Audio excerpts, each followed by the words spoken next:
Hello, bonjour, and welcome to the Don't Waste Water podcast. I'm your host, Antoine Walter, and in today's episode, I have the great pleasure of welcoming Brian Moloney as my guest. Brian is the CEO and founder of StormHarvester, a leading company in smart drainage systems and more. This week, we will cover one of these garage ventures that made Silicon Valley's legend, except that it started in Australia and went through the roof in Ireland. Actually, Brian will tell us how a simple, sturdy yet brilliant concept could have saved Queensland £3 billion worth of infrastructure damage, and how hyperlocal weather forecasts and existing network sensors make for a perfect combination if you leverage them cleverly. He'll tell us how and why machine learning outperforms modeling and how it can save utilities tremendous money by preventing sewer blockages long before they happen. In our conversation, we also address how better rainwater management is an opportunity for greywater reuse and landscaping, how actuation of networks might be the next frontier, or the pros and cons of cloud solutions versus on-premise. Add to the pot Brian's vision, StormHarvester's mission, and the role that venture capital plays in the water industry, and you still haven't it all covered. So I'd better let you take off for this week's episode, but right before, I'll ask you for a little hand to help increase the water and wastewater awareness. For that, please share this episode with at least 2 people, and from now on, with anyone that you'll ever see throwing a wet wipe in the toilets. Do it, share it, and we're all set right after this.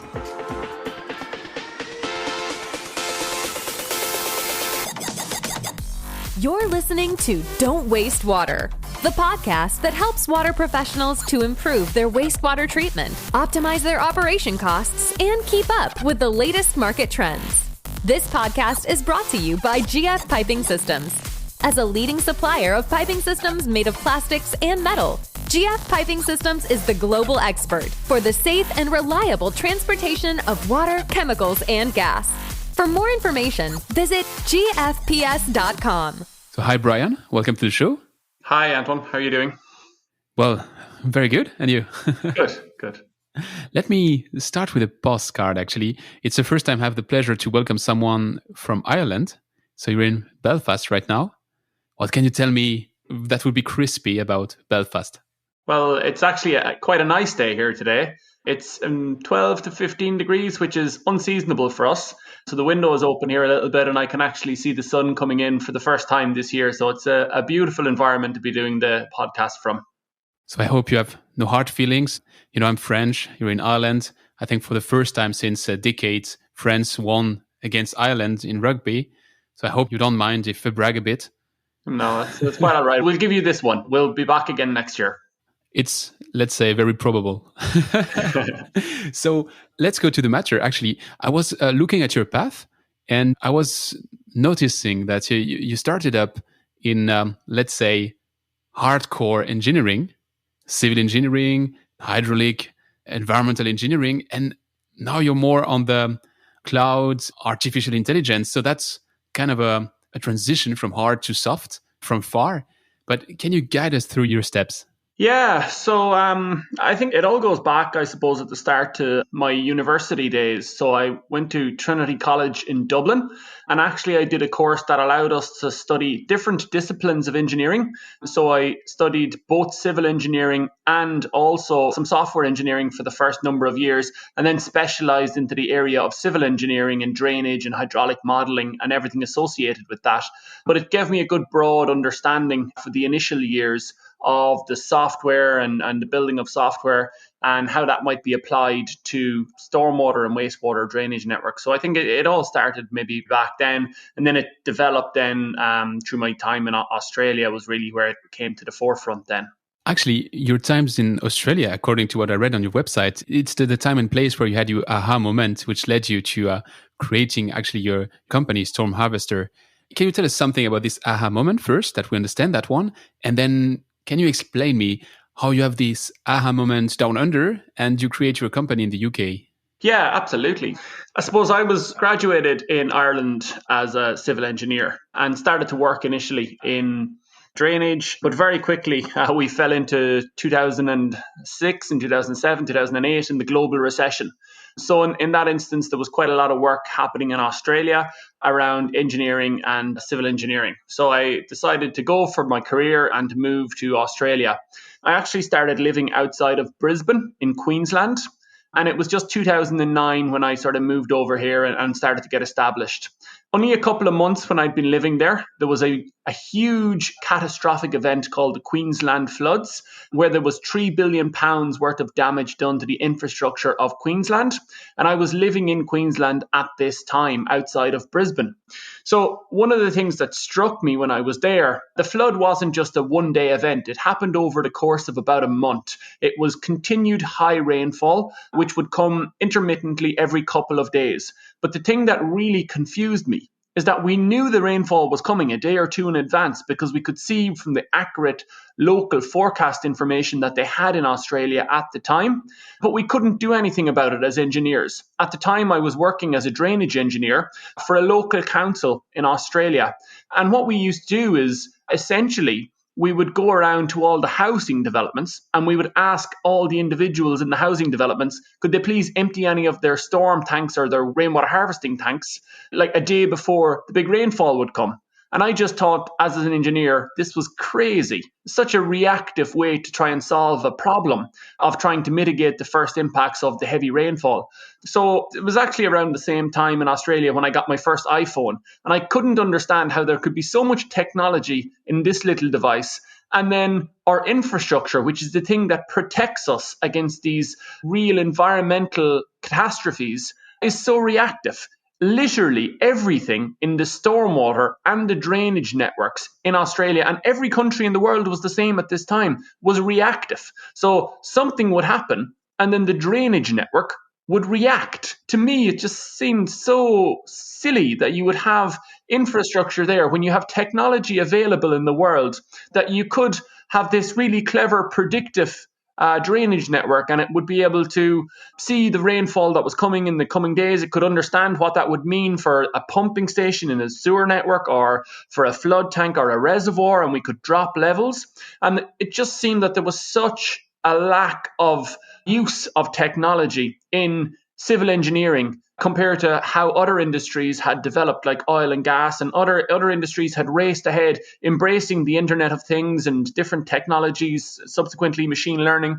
So that was really where it came from. It was just, so the story was when we were working as part of the council, we were going out and we were actually manually knocking on a door and asking somebody, can you empty your flood tank tonight or your rainwater harvesting tank tonight because there's a big rainfall event coming tomorrow. So I started to work in my garage and actually built a little device that was a little really basic Internet of Things connected device that would open and close a small valve based on, first of all, an automatic command that I could give it a remote command, link that up to a web portal where I could then open and close the valve from the web portal. And I suggested to the council, instead of us actually going around and manually opening the valves, why don't we issue these valves to everybody? And then we can do that remotely from the control center. And then once we got that idea embedded, I started to explore the idea of, okay, why don't we automatically link these valves to a forecast platform, which would allow us to actually drain down the tank remotely if we knew there was one of these big storm events coming. And they happen regularly. You know, that one in 2011 was a particularly serious rainfall event. But in Australia, it's such a seasonal climate.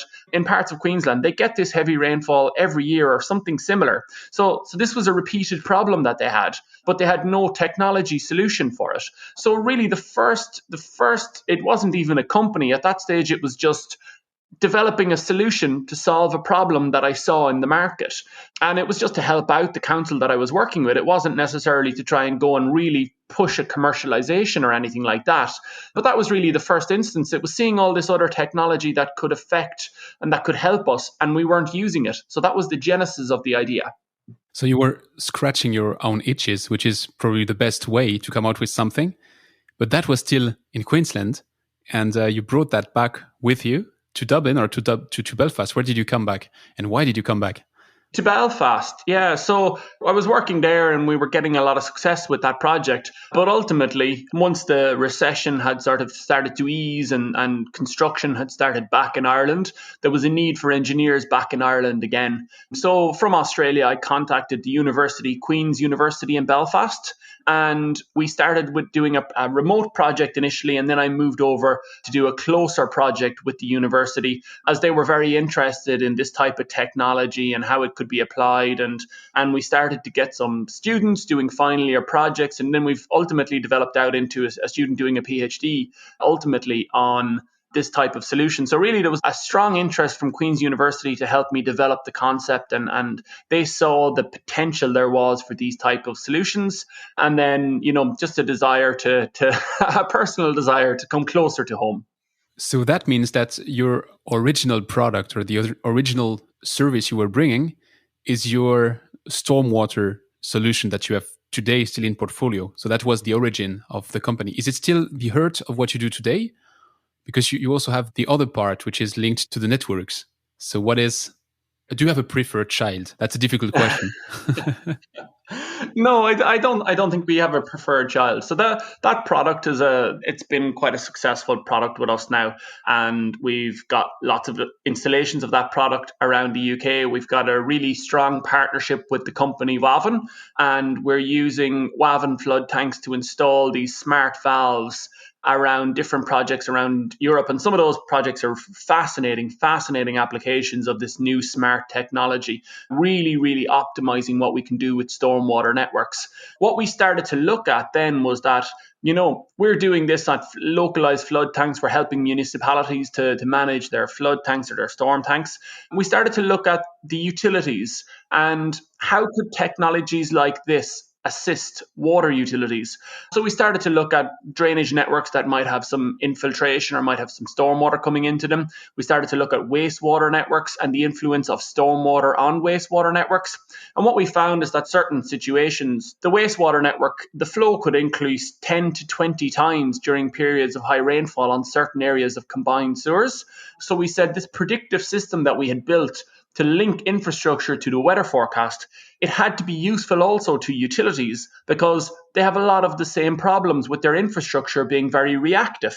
So we started to look at that, and we found when we went to talk to utilities that they already had sensors installed all over their pipe networks at pumping stations and at CSO points, combined sewer overflow locations. And they already had a network of sensors, but everything was still reacting. So we started to bring that predictive and smart technology into the utilities and applying that in various different ways. Anywhere where we see an opportunity to improve the performance of the drainage network using our predictive technology is something we're going to be interested in helping a utility to do. Let's deconstruct that. There's two elements here which I find very interesting. The first, and we'll conclude with the first, so it's do it reverse. But the first is, you mentioned that there are already a lot of sensors in place on the networks. And I was wondering if that's the case on all the networks or if that's really the advanced utility that has all these sensors. And the second is this element of the forecast. Because as an outsider, let's say, for me, really for the stupid, I have no clue about how you might program all of that. And I might think that to start with, I wouldn't start with hyperlocal weather forecast. I would do a sturdy, simple thing that might eventually work at 5% of its potential, but just to do a proof of concept. But apparently you had it embedded from the very beginning. So it was part of your, let's use the big names, of your minimum viable product to have this hyperlocal weather forecast. How easy is it? Does it sound much more complicated than what it really is? Because to me, that sounds really like complex. It is, and it can be very complex, but you can simplify it as well in the description and how you explain it. So the hyperlocal forecast information is absolutely critical to drainage networks. So it has to be a key component of what we do. So we've upskilled ourselves and we've upskilled all of our professionals that are working with us in understanding the different forecasts that are out there, what the abilities of different forecast providers are, how we can get this forecast information into the correct format, how we can use it, and then how we can link it to different points around the drainage network. So if you take, for example, a sewer network, so take the city that you're in. If you look at the sewer network of the city that you're in, there is no point in us predicting that there is going to be rainfall across the entire city for a couple of hours. So say we're going to get 10 mil of rainfall tonight, and then it will be gone tomorrow across the whole city. To have benefit, we have to know exactly what's coming at exactly what part of the city at what time. So then we can start to do something really smart and move the water around or the stormwater or slow it down. A really good analogy I like to put out there for it is, could you imagine driving into your city tonight if there was no traffic lights anywhere? It would be chaos. Everybody wouldn't know at what junction to move and how to travel around. That's what the drainage networks are below our city at the moment. There's no smarts, there's no predictive in there. So it's critical to put this predictive and the smart technology, and you can get so much benefit from doing that. It's basically like running a city with traffic lights or without traffic lights. So it is mandatory, or it brings a lot of value. That I get it pretty easily. But where do you get your data from? Do you have a partnership with a local weather company, or do you do that yourself? Is it data that is open source, freely available to everyone? How can I imagine that? Your weather data, where do you get that from? Yeah, so we're not weather forecasters or we're not a meteorological agency in ourselves. So what we do is we'll partner with various different meteorological areas in different countries, and sometimes multiple providers in countries. Some providers are good at giving really short term, maybe up to 6 hours rainfall forecast. Some are good at the more longer term stuff. Some are good at hyper local. So it's by combining various different weather forecast providers all into the mix, all into one system, and then being able to pull out the correct information for the correct asset at the correct time in real time, and be able to do that quickly and make calculations on that quickly. So we're not experts in predicting the weather, but we are experts in putting various different prediction sources together, putting our expertise atop of them, and taking that information and making it relevant to stormwater and drainage networks. Okay, so that's very clear.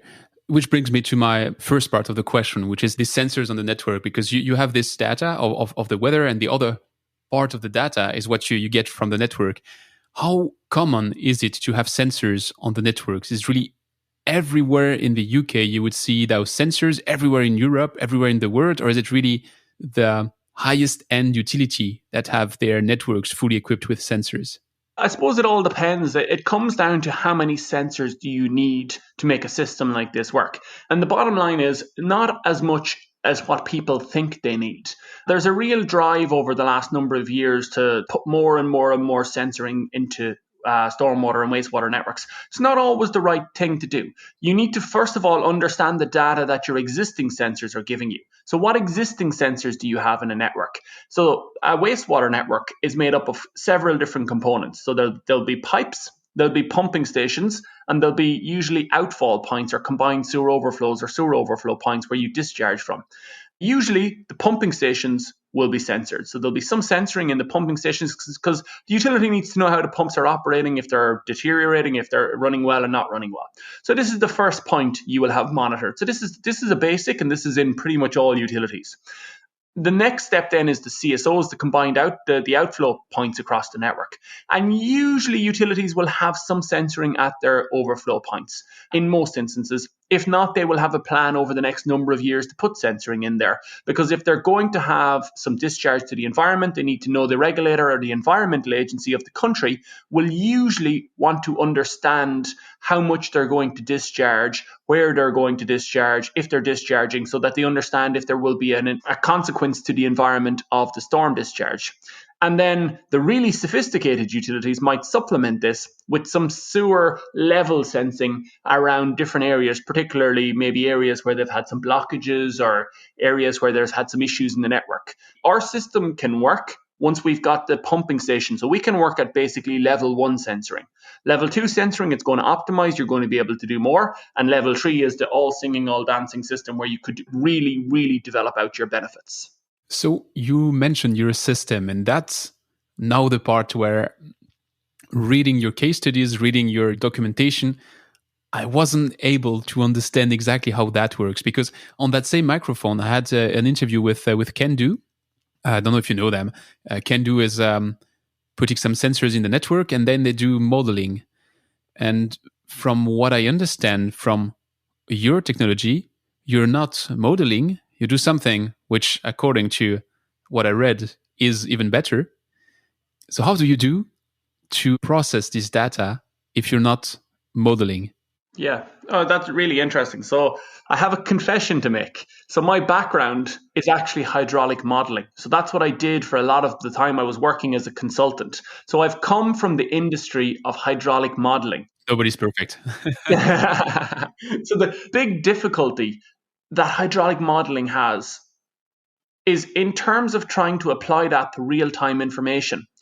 It's very, very difficult to run the complex hydraulic models that are required in real time to actually give us accurate information in real time so that we can make operational decisions. Because an operational decision will need to be made, if you're making it in 15 minutes time, that might be too late because in a pumping station, typically it'll turn on maybe after 10 minutes and turn off after 5 minutes. So you could miss 2 cycles of the pump if you're 15 minutes or half an hour doing your calculation or your collaboration. As well as that, I think most people in the industry understand that hydraulic models they're inherently inaccurate, and it's difficult to calibrate them continually in real time to make sure they're always calibrated. So what we do is we actually use machine learning as an alternative. If you're looking to make operational decisions as to how you should run your network in real time, we believe that machine learning is a better solution than a detailed hydraulic model to do this. So the reason for this is you take the actual data from the actual site, from the sensors in the site, and we build a machine learning model around the actual data, also using the hyperlocal forecast. So a time series of the information that you're getting from the sensor, time series of the forecast information, also critically any other influencing data that you think might be influencing the level of the sewer or the pattern of the sewer, like local borehole level for perhaps because you might have some groundwater infiltration into a sewer network, like maybe a local river network. And I can tell you some fascinating examples of where we've added different information into the feature set of the machine learning, and we were able to really get our prediction window really, really, really accurate on the back of that. The theory here is that if you have a sensor in the network, you should use this sensor not to collaborate a hydraulic model, but actually to predict what's going to happen at that censored point based on the data you get from that sensor and some form of sophisticated calculation like an AI model or machine learning model. So really that's the genesis. I'm not saying we don't need hydraulic models as an industry. If you want to build another 100 houses on the outskirts and you want to understand how your whole network is going to be affected, hydraulic models are really good for that. And that's really what they're required for. If you want to change the behavior of your infrastructure operationally in real time, we feel strongly, and we've seen the results, that machine learning models with sensors are a better way to do that. That's our fundamental principle of the offering we're bringing into the utility sector. So the data is gathered, is reconciliated with this weather forecast data, feeds into machine learning and artificial intelligence. But where does all of that happen? Is it a cloud platform? Is it on-premise?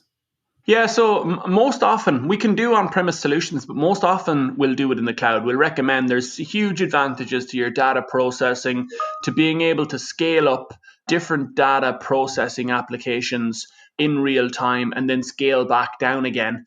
We would recommend strongly that you would do a cloud solution, but it's not mandatory. We can also do on-premise solutions if required. So data gets collected to the cloud, and the cloud sends then a recommendation. How much of actuation do you find on the networks today? Because you have a recommendation there. There would be two outcomes. Whether you have a network which is actuated, then you can directly move and you can benefit at the maximum from this reactivity that you have through your system. Or you have a recommendation to an operator that whether pushes a button or maybe has to go somewhere with his car and open or close a valve. So how is it today? How much actuation do you find on the networks? As much as sensors, or even less, even more?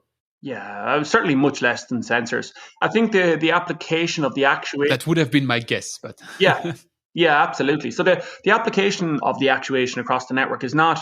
There is certainly some standout examples of some utilities who have that and have it working really well. But in general, that's not something that's practiced by utilities, generally around the world. I think it's something that's coming. Utilities are becoming open, all the factors that everybody understands: climate change, greater populations, constrained budgets. They're pushing utilities to have to trial new types of solutions to get more out of the existing infrastructure that they have. And something like predictive control, valves, and actuators are critical to that. But you don't have to go to that step to get the benefit.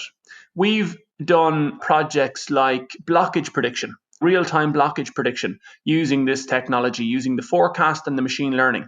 So where you would be developing a prediction for each asset, you'd be giving a threshold, an operating threshold for each asset. And then if you go outside your operating threshold, so if there's an anomalous level or an anomalous flow in the network, so something that's not expected in the network, then that's highlighting to you that there might be a problem there. And we've been able to get really accurate results with a case study we did with Wessex Water. We're also rolling that out with a couple of other utilities, but Wessex Water are a big utility in the southwest of England. We were able to identify, running for 3 months across 3,000 kilometers of sewers, we identified 60 blockages in real time that they were able to clear the pipes out and ensure we didn't have a pollution incident. So we were detecting the early formations of blockages by identifying anomalous flows in the network. Actually, that's very interesting, this blockage story, because I have to confess, I had no clue that the problem was thus important. I read in your documentation again that solely in the UK, it's £100 million every year to remove those blockages. And from your case study, I did quite a stupid statistics, but I found out that it was roughly one blockage for 3 kilometers of pipes every year. So it sounds to me like a huge problem. And what I read as well is that you were able to detect those blockages 14 days before they really happen. So how much of the blockages can you eliminate in percentage? Yeah, so this is all correct. And I think that 100 million figure is actually from a couple of years ago. So no doubt that has increased because the problem is continually increasing. So this is a huge problem for utilities, the blockage problem. If you go on most utilities... Actually, why? Why is it happening? Why is it increasing?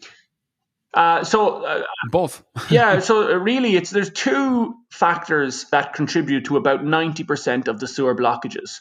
The first one is wet wipes, where these non-degradable wipes are being used more regularly. I read a figure today that last year I think there was 8 billion wipes sold, individual wipes sold in the UK. So all of those are being used. Some of them then are being flushed down the toilet and they don't degrade like toilet paper might degrade, and they stay in the sewer. When that then is combined with the oils and the fats coming off of cooking and the fats that are okay to go down the drain, but once they actually hit the sewers, they cool down and they form a solid. So this all melds together and it forms like a rock-like substance in the sewers, and that's what you call a fatberg. And that's what's causing a lot of the issues is these fatbergs. These they look grotesque when you see them, but they're essentially like the big rock formation in the sewer pipes, which obviously is a huge problem because it's essentially a big blockage. So what the utilities are trying to do is to get to these blockage formations early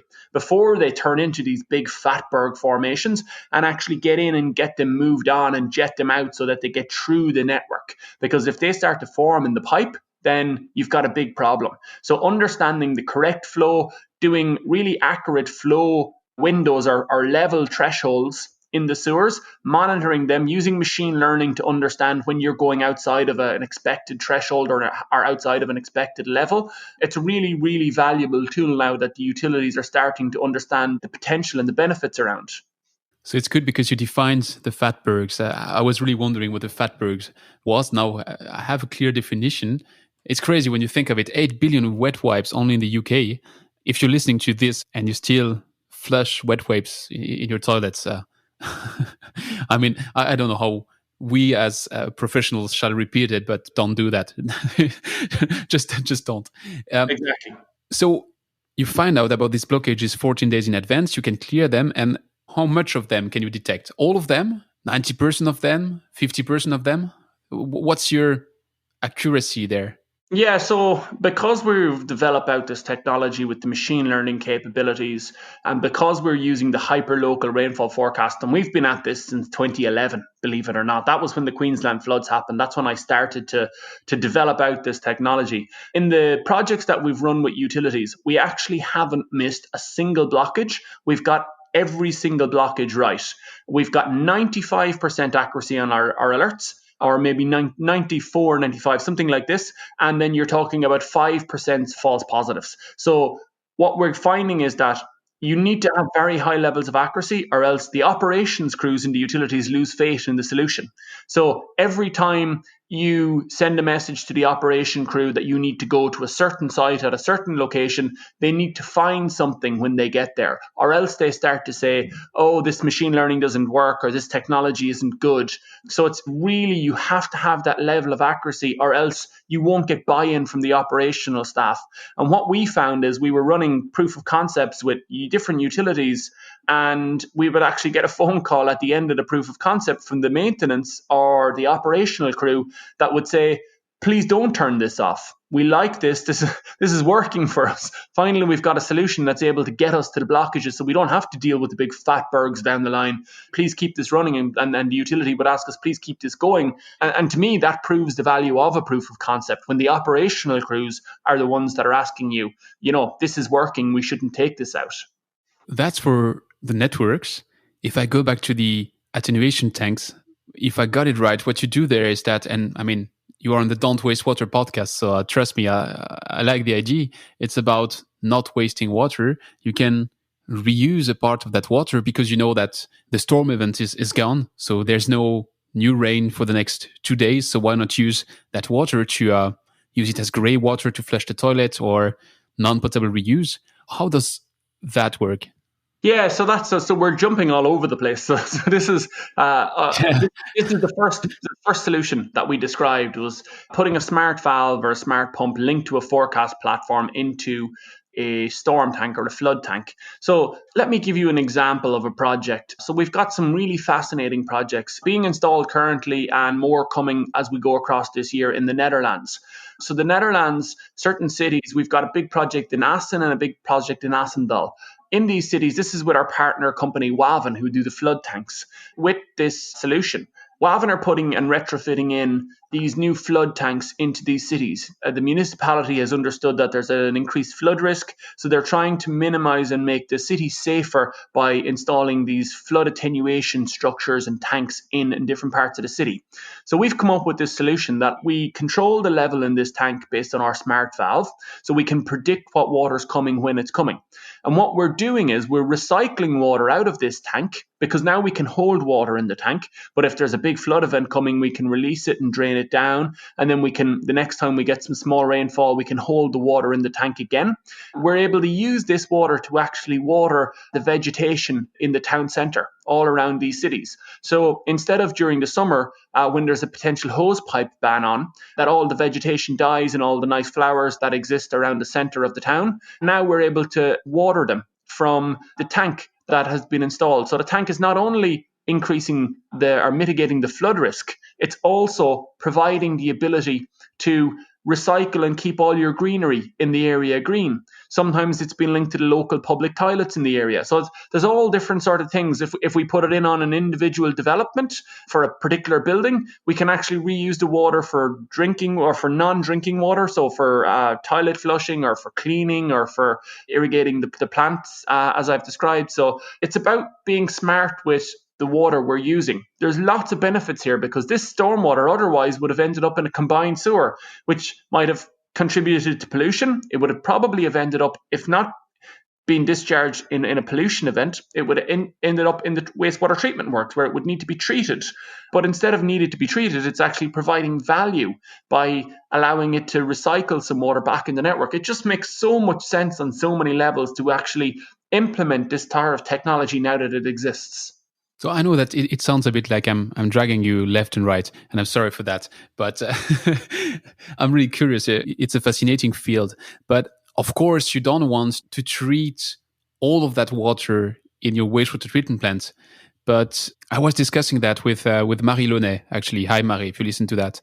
And she made some studies and some research on micropollutants, which would be given back to the environment through these storm attenuation tanks. And what she found out is that there are waves. The first backwash of a parking lot is heavily polluted. I mean, heavily is full of those micropollutants, whereas the next 20 minutes of a rain event is much less sensible to this pollution. So if you were able to say, okay, let's take this part, let's store it there, we cannot put it directly back to the network because there's a storm event ongoing right now. But when the storm event is over, let's push back this part of the water which is polluted and let's reuse the rest in gray water. So you could really do a separation. And when I saw in your explanation video that your attenuation tanks are basically split in two, I thought, if it's split in two, why not split it in 3 or in 4 and have these different waves covered that way? Does it sound utopic, or is it like marginal gains and not worth it? Or what's your thought process here? Yeah, I think it's a very interesting suggestion, very interesting solution. I think the beauty of this technology is that it allows us to explore and really push the boundaries here and things like this, because what we now have is a dynamic control system that's installed in the flood tank. So really we can control the flood tank in whatever way we want, and we can retrofit that. We can change that by altering a bit of software so that we run it in a slightly different sequence. For example, we pulse the valves open every now and again to make sure we get some movement of water in the tank to avoid water sitting there in one position for too long and avoid those issues. So if there was a requirement to drain off some of the first flush and then hold the water back and then later release it back in so it could eventually get to the treatment works, it's all absolutely possible. And it's the beauty of putting a system in there that can be dynamic and remotely controlled using software, is that, if you put a big concrete tank in the ground and you walk away, it's there forever, and it can only perform in that way. It can't change its behavior. So if climate change changes the flood pattern or the discharge pattern, the software can change with it, and then we can keep the tank constant and updated. And it's just a technology that exists to do that now, which we're putting into these tanks. You mentioned this reference in the Netherlands, and you mentioned your partnership with Wavin. You are currently distributed in 20 countries, right? Let's move to the business side of things. First, what's your business model? What are you selling right now? Is it a service? Is it a fee based on the installation of a software and then a service fee? How does that work? Primarily, we're a SaaS company, so it will be a software as a service charge. So that's primarily how we work. If we need to put in a smart valve, there will be a charge for putting in some hardware, only if it's required. If the hardware is not required, we're not pushing the hardware. We're all about the software. But sometimes if the utility or the development doesn't have that hardware themselves, we might have to help them and provide it to them. There can be a hardware charge if they need the hardware, but primarily what we're trying to focus on is the software side of things. We see ourselves as a software solution that can do prediction better than anybody else in the industry, and that allows us to do all these other technologies like the automated control of the valve to improve the flow of water and hold back water, to predict blockages in wastewater networks, to do real-time control for utilities. So it's the software that enables all this, and the real smarts are in the software. The hardware is just a facilitator so that we can put the control mechanism in there, but how you control that is where the brains are, and that's where all of our IP is. And what about this distribution in this 20 countries? Is it you directly? Is it through partnerships? How do you expand internationally? Well, we deal with some countries ourselves, and then we have a deal with Wavin to go around a lot of countries around Europe.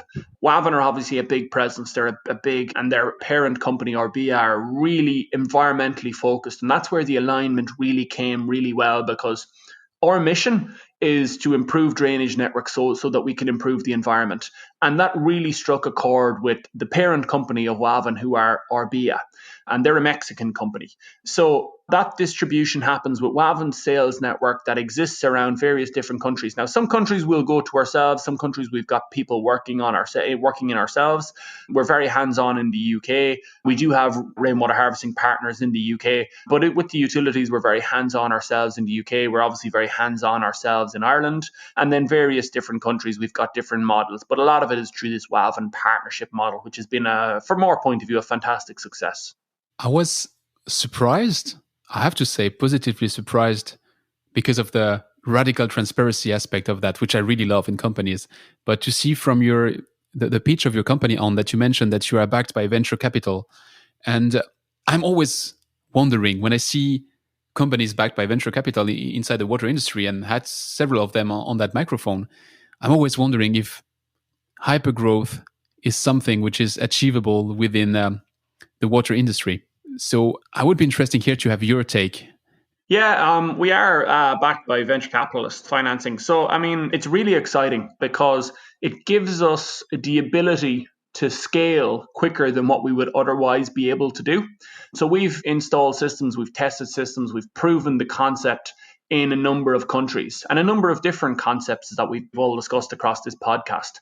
Now we have the ability to take those concepts that have worked across a number of countries and quickly scale them into a lot of different countries at the same time. So it's a really, really exciting time, and we're aligned really well with our investors because, within the investment funds, the people that we deal with are, believe it or not, civil engineers. Now, they may not have worked as civil engineers for a long time, but that's where their background was. That's where they've come from through education, and that's where they started their own careers. And a lot of these people are entrepreneurs themselves that have had successful companies, in this sphere. So they really get what we're doing. From day one, they've bought into our vision for what we want to do. And, seeing that there is a huge environmental problem, there's a huge, huge area of growth to improve sewer networks and drainage networks, stormwater networks, and that's the primary thing that drives us. It's the primary thing that drives them. They've also got an environmental slant, which is also a very positive thing from our point of view, that they do care about the environment. They are investing in companies that can improve the environment. And I think we're both on a really aligned path, and we're both going after the market in terms of trying to bring the solutions out to as many countries as we can and really push ourselves forward. You mentioned that they are aligned with your vision, but what is your vision? Where do you see yourself in, let's say, 2 years, 5 years on the long run? Yeah, so I think really what we're trying to do is we're trying to improve drainage networks. So wastewater and stormwater are networks. Our mission is to improve the performance of them. And we do this using technologies like hyperlocal weather forecasting, machine learning. So really getting out and being able to improve as many drainage networks and wastewater networks as we possibly can, so we can save as much water as we possibly can, take as much water out of the combined sewer network, prevent as many overflows and pollution incidents as we possibly can in as many countries as we can, really make an environmental difference so that we can really say and look back in 5 years' time that we did something, we made a change, we took some technology, we applied it into drainage, and we were able to improve the performance of drainage networks and improve the environment. So it's not only a vision, it's also a mission somehow. How many people are you right now within the company? At the moment, we are between 15 and 20. So we're growing very quickly. So maybe last year we were 10, 7. The year before that we were 4 or 5. So we're growing really, really, really quickly. And with the clients that we're signing on every week, we're growing quicker and quicker. The challenge that we're having is getting people as quick as we possibly can. That's our challenge. The clients seem to want our services. They're interested in what we do, but we need to be able to deliver for the big utility clients that we're taking on. So we're constantly trying to push ourselves forward in that respect. You mentioned that once you have something which works, you deploy it in other countries. So basically, once you have your product market fit around your solutions, then you can deploy it to other countries. Is it all going to happen through Wavin, or do you also plan to have, in a close to midterm future, I don't know, a US office or an Australian office would make about sense given your path? Yeah, it's something very much on my horizon is the Australian opportunity and tackling that because of my history and the company coming from Australia initially. It won't all be done through WAVN. WAVN have great coverage across Europe for the storm tanks and the flood tanks, but the strategy will be to look for other partners that can help us, certainly other partners across America that can help us, and we're talking to a number of those at the moment. And similarly in Australia, we're really keen to get in and get active in the Australian market. We think we have a solution. They've got all the same problems across Australia and New Zealand. So we think that there's a really good fit there for what we do. So part of it will be through additional partnerships to supplement the WAVN partnership, and part of it will be through direct outreach. We will do a certain amount directly in these countries as well. I think to stay close to a market, it's really important to have the representation from your own company in those markets you're interested in targeting. And now you know the golden last question. I had very honest answer to that question sometimes. Some other times people just told me they don't know, and because sometimes they didn't know and sometimes they didn't want to tell, and some other times they told me, no, that's a stupid question. So up to you, really, all the answers are possible. Do you want to build the next big thing in this water industry, or do you like building and at some point you want to exit and to start building something else? I think I like building. I want to take this company forward, but we need to make sure that what we do gives the company the best chance to use this technology. It's not the company, it's the ability to use this technology and to take this technology to the market. So whether we have to do that through a merger or through acquisitions or how we do that, but it's what I'm really passionate about is taking this technology. I can see the benefits of it. I can see what it can do now, and it's bringing that into this industry. This industry is, it's through education. It's been my whole career is working in drainage and stormwater and wastewater networks. And I really see that there's a big difference can be made from using this technology. So however that happens quickest and at the biggest scale, that's what I'm interested in. And if that's us taking more funding and really pushing forward further, if it's us merging with other companies, or it's us acquiring companies, or if it's us going in under the umbrella of another company that can really promise us that growth and make the biggest difference, we're open to all those suggestions. But I'm just so excited about moving this technology and getting it out there now. So you're following the mission while you believe in what you're doing. So I think that's a good combo. Makes about sense. Brian, what I propose you is to switch to the rapid fire questions. That's okay for you? Yep. Perfect.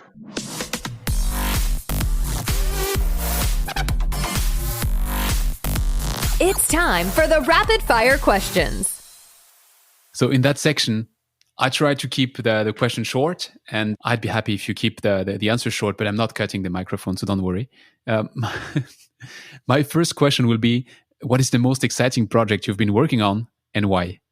Yeah, so I think one of the really, really exciting projects we've worked on is the project we've completed with Wessex Water. The one that we've completed with Wessex Water, to me, would be a really exciting one where we've been able to predict blockages. We haven't missed a single blockage in the network that we've been working on, and it's transformational for their maintenance crews. They're moving to a condition-based maintenance approach, which is fundamentally changing and improving how they're able to respond to these blockage issues. I think that's been a really practical, exciting project. Okay, let me cheat here right away. I just have one number which I didn't understand in this case study when I read it. It's minus 96% control room alert. What does that mean?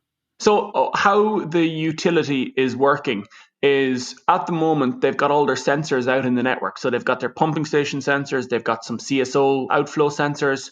And during periods of heavy rainfall, basically what happens is their control room lights up like a Christmas tree because all of the alerts go during rainfall, and the entire control room, becomes unmanageable to a point where a lot of utilities have to silence for a day and just turn all their alerts off for a day because they can't understand where the maintenance crews are meant to go and where they're not meant to go, because they can't understand what's a genuine alert or what's just normal high level in the pipes because of rainfall.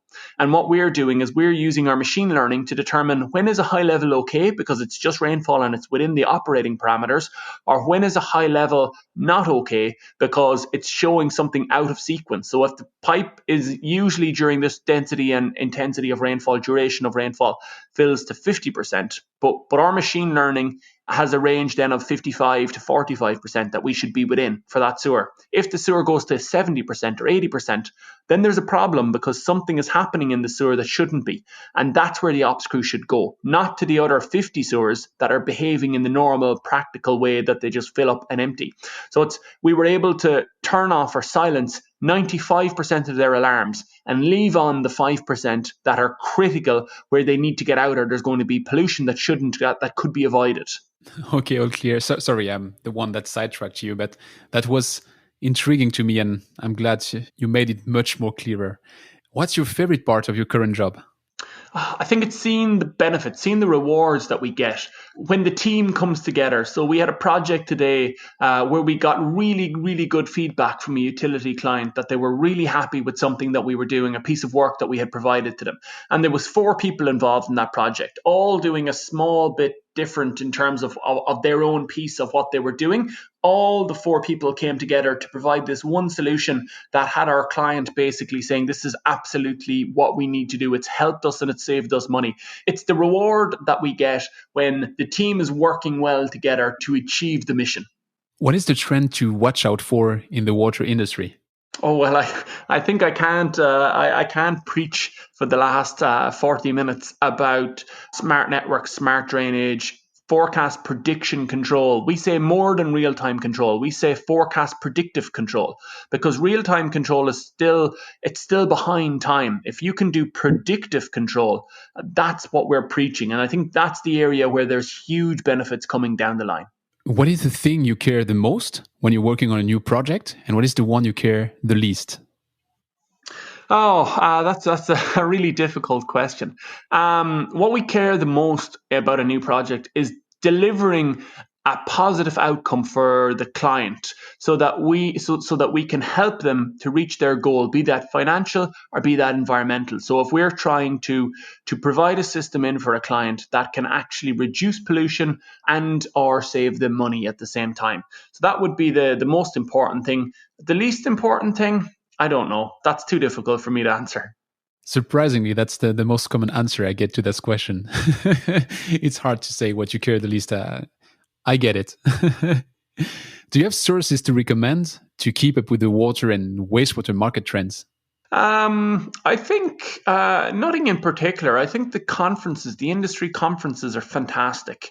So I went to WEFTEC in Chicago last year. Well, not last year, the year before, when it was possible to travel.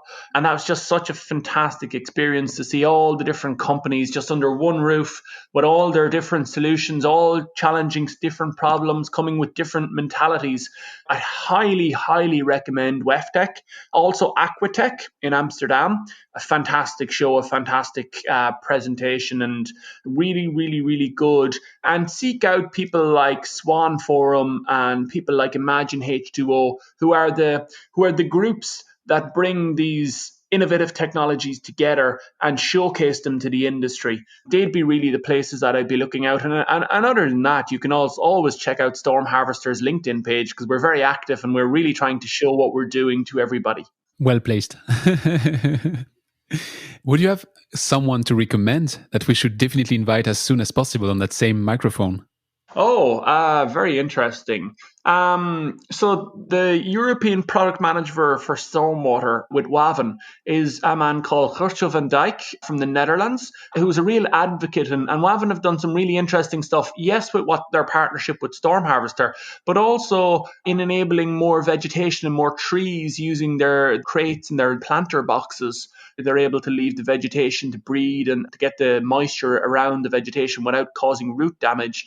They've got a number of solutions like that are real innovative and real positive. I think he's a really interesting person that has a real good aspect and a real good vision on this.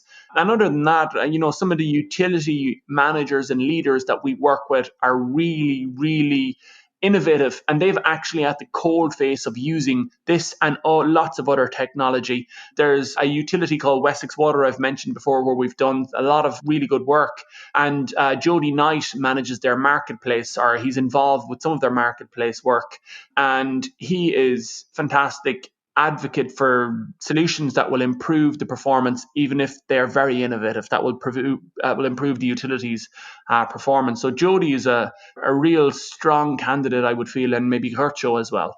Thanks for the double recommendation. If people want to follow up with you just after this interview, you mentioned your company page on LinkedIn. I'll put the link to your LinkedIn, to your webpage. I was also impressed to see on your webpage the number of case studies you had. It's interesting to get a better grasp on what you're doing. And I saw that all of you on your About page, all of the people that are listed are directly listed with their LinkedIn. So I guess that must be a medium of choice. Yeah, very much. Do you have any other place that you would recommend to link to? I think our LinkedIn is our strongest, the strongest one at this moment in time. We also have a Facebook page, which we're very active on. Some people like using that platform. Other than that, I think just LinkedIn, keep an eye on our blog, on our website as well. We're quite active in that. And then we're always trying to add case studies onto our website. So keeping an eye on our case studies on our website also are very interested. And my personal LinkedIn, I'm always very active on there. I find it a really good tool to engage with other industry professionals and share thoughts on different things. So my personal LinkedIn, Brian Moloney on LinkedIn, is also a good one. Awesome. So I'll put all the links, of course, in the show notes, like every time. Brian, it's been a pleasure. I'm slightly over time. I'm French. I have to be not really accurate with the times I give, but I hope it's still fine for you. It was a pleasure, and I hope to have the chance in a couple of years to check on your path and the path of your company. Thanks for listening to Don't Waste Water. This podcast was brought to you by GF Piping Systems. Loved this episode? Head over to Apple Podcasts to subscribe, rate, and leave a review. See you next time.